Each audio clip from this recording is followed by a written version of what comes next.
నా పేరు మల్లిక. నేను ఒక నీట్ ఆస్పిరెంట్ వాళ్ళ మదర్ని. మా పాప ఇప్పటికి ఇంకా ప్రిపేర్ అవుతూ ఉంది. ఆ రోజు ఎగ్జామ్ రాసి వచ్చిన తర్వాత ఆకాష్ ఇన్స్టిట్యూట్లో ట్యూషన్ తీసుకునింది. 670 మార్క్స్ వచ్చాయి ఆ పాపకి. ఆమె 10th శ్రీరామకృష్ణ విద్యాలయాలో టాప్ 99 వచ్చాయి మ్యాథ్స్లో. మ్యాథ్స్ స్ట్రీమ్ తీసుకొని ఇంజనీరింగ్ చేసుకోమా, ఈజీగా సక్సెస్ అయిపోవచ్చు అంటే లేదు, సక్సెస్ అయ్యి డబ్బు సంపాదించేది ఒకటే కాదు, కష్టపడి దేశం కోసం ఏదైనా చేయాలి, సర్వీస్ చేస్తూ పైసలు సంపాదించాలనుకొని సైన్స్ స్ట్రీమ్ తీసుకొని నీట్ ఎగ్జామ్ రాసిన తర్వాత మేము కూడా చాలా హ్యాపీగా ఫీల్ అయినాం.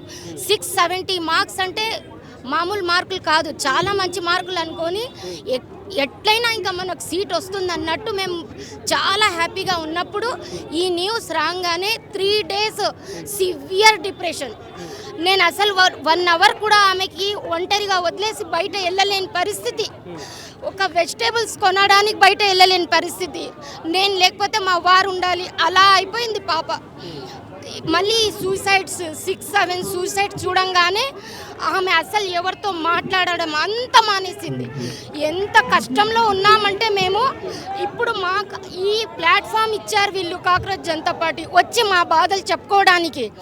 ఇప్పుడు కూడా ఎగ్జామ్ రాయడానికి ఎట్లో మళ్ళీ రెడీ అయింది. కానీ ఇప్పుడు కూడా ఏమవుతుంది మమ్మీ, ఇప్పుడు కూడా లీక్ అవుతే మళ్ళీ ఏం చేయాలి మేము అంటే దానికి ఆన్సర్ లేదు. ధర్మేంద్ర ప్రధాన్ అనకండి, అధర్మేంద్ర ప్రధాన్ అనాలి. ఆయనకి సిగ్గు శరం ఇంతన్నా ఉంటే ఆయనే ముందుకొచ్చి రాజీనామా ఇవ్వాలి. ఇచ్చి వేరే ఆయన వల్ల కావట్లేదు.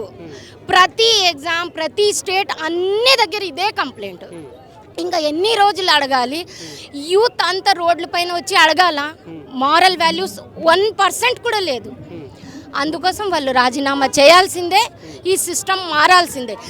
అసలు మన భారతదేశం మంచిది కాదు అని అనకూడదు, చాలా మంచిది, హెవెన్ లాంటిది ఇది.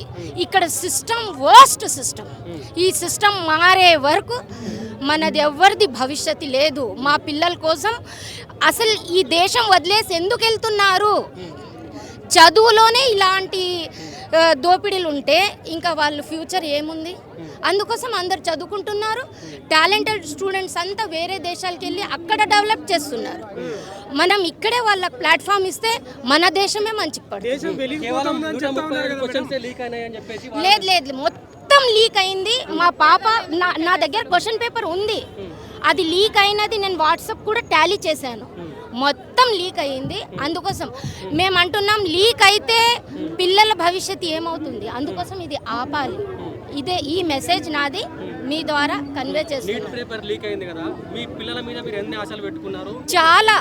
ఆ అమ్మాయి ఎక్కడన్నా మ్యాథ్స్ స్ట్రీమ్ తీసుకొని వెళ్ళిపోయి ఏదో ఈజీగా చేసుకో అంటే లేదు, సర్వీస్ చేస్తూ డబ్బులు సంపాదించాలి, డబ్బులు సంపాదించేదే మెయిన్ కాదు అని ఆ అమ్మాయి ముందుకు వచ్చినప్పుడు మా వారు అన్నారు, చాలా గ్రేట్ ఆలోచన ఉంది ఆ అమ్మాయిది, మేము ఫుల్ సపోర్ట్ చేయాలి, ఆ అమ్మాయికి డిస్కరేజ్ చేయకూడదు అంటే ఒక్క ఫంక్షన్ లేదు. 2 years నుంచి ఏ మ్యారేజెస్, ఏ ఇంటి ఫంక్షన్లు, పండగ రోజు కూడా ఆకాష్లో ఉంటుంది ఆ అమ్మాయి. అలా కష్టపడిన తర్వాత ఇలా అయ్యిందంటే ఇలా అసలు ఆ డిప్రెషన్ ఆమె ఏడ్చింది. నాకు ఎలా అనిపించిందంటే నేను చచ్చిపోయినప్పుడు అలా ఏడుస్తుందేమో ఆమె, అలా అనిపించింది నాకు. అలా అనిపించింది. ఎలా ఉందంటే ఆమె బాధ, ఇప్పుడు మళ్ళీ ఏమవుతుంది మమ్మీ, మళ్ళీ లీక్ అవుతుందా? ఇప్పుడు ఏమో అంత సోలో పెట్టి చాలా జాగ్రత్తగా పేపర్ రెడీ చేస్తున్నారంట. మమ్మీ నువ్వు ఏమంటావు? ఇప్పుడు మళ్ళీ లీక్ అవ్వదు కదా? రోజు ఇదే క్వశ్చన్. నేనేం చెప్పలేనమ్మా అంటే ఏం సిస్టమ్ మమ్మీ, ఏం సిస్టమ్, ఎప్పుడు మారుతుంది, అసలు మేము ఇంత స్ట్రగుల్ చేసి ఏం లాభం అంటే ఆ క్వశ్చన్కి ఏం ఆన్సర్ ఇవ్వాలి? ఇప్పుడు ఏం కాదమ్మా, ఇప్పుడు ఏం కాదు, ఎవరిది హార్డ్ వర్క్ ఊరికే పోదు, మీ ఉసురు తగులుతుంది వాళ్ళకి అని కూడా ఒకసారి అంటాను. కానీ మమ్మీ ఇవన్నీ మాటలే మమ్మీ, ఏం చేంజెస్ లేవు. మళ్ళీ ఏమవుతుందో, రోజు టెన్షన్తోనే పడుకుంటుంటాం మేము. మా పాపని ఎలా సంభాలించాలి అసలు ఆలోచన నాకు అర్థం అవుతలేదు. ఆ ఎగ్జామ్ అయిన తర్వాత మళ్ళీ ఏమంటుంది, ప్రతిసారి లీక్ అయితే మళ్ళీ చాలా టఫ్ వస్తుంది మమ్మీ, నాకు 670 మార్క్స్ వచ్చాయి కదా, మళ్ళీ వస్తాయా, ఏం గ్యారంటీ, మళ్ళీ నా ఎగ్జామ్ మంచిగా అవుతుందా అని ఆ అమ్మాయి క్వశ్చన్స్ చేస్తే నేను ఏం ఆన్సర్ ఇవ్వాలి? ఇంతవరకు ఒక్క మాట, ఒక్క అపాలజీ అనేది లేదు.